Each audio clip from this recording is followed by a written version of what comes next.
नमस्कार, आप देख रहे हैं हाल चाल। एक बार फिर योगेंद्र यादव जी ने बड़ा दावा किया है और योगेंद्र यादव जी के इस दावे से बिहार में भूचाल आ गया है। योगेंद्र यादव जी के दावे से बिहार की राजनीति ने पूरी तरह से करवट ले ली है। योगेंद्र यादव जी का कहना है बिहार में भी उत्तर प्रदेश की तरह चुनावी भूचाल के संकेत हैं। प्रदेश की 7 सीटों में घूमने पर उन्होंने एनडीए के 3 में से 1 वोट खिसकते दिखे, लेकिन उनका कहना है कि अगर 5 में से 1 वोट भी टूटता है तब भी पासा पलट जाएगा और दोनों पक्ष बराबर होंगे।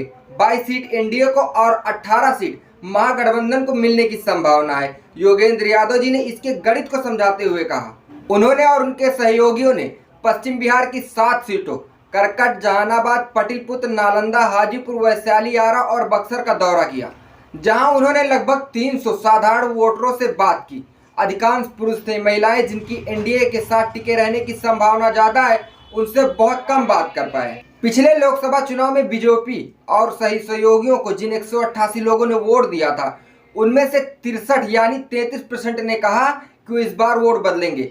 उधर महागठबंधन के वोटरों में सिर्फ 3% अपना वोट बदलेंगे। मतलब 2019 में एनडीए को जो 53% वोट मिले थे, उसमें से 16% की गिरावट हो सकती है।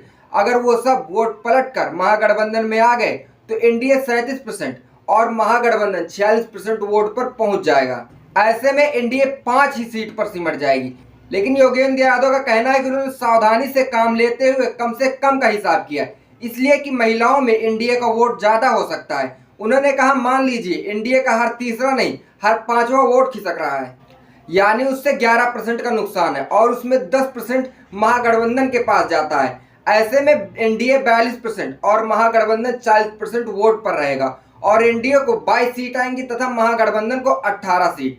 बिहार में बीजेपी और सह सहयोगियों को कम से कम 17 सीट का नुकसान है। अगर महागठबंधन की हवा तेज हो गई तो यह 25 तक का भी नुकसान हो सकता है, यानी कम से कम महागठबंधन को 18 और एनडीए को 22 और ज्यादा हुआ तो महागठबंधन को 25 और एनडीए को 15 सीट आने का अनुमान है। वही योगेंद्र यादव का यह भी कहना है कि यह जमीनी मूल्यांकन है, कोई एग्जिट पोल नहीं। शर्त का सट्टा न लगाएं। मेरी बात पर विश्वास न हो तो खुद घूमकर 50 साधारण वोटर से बात करें और अपने निष्कर्ष को हमें बताएं। दोस्तों, योगेंद्र यादव एक जाने माने सोशल एक्टिविस्ट और पॉलिटिशियन है जो 35 साल से चुनाव में भाग ले रहे हैं। उनका यह अनुभव बहुत कुछ कहता है। जिन्होंने 35 साल की चुनावी प्रक्रिया में भाग दिया हो, उनका अनुभव कुछ न कुछ तो कहता है। लेकिन इस मामले में आपका क्या कहना है? बिहार में एनडीए की कितनी सीट आएंगी और महागठबंधन की कितनी सीट आएंगी? कमेंट बॉक्स में कमेंट करके जरूर बताइए। देखते रहिए हालचाल। जय हिंद।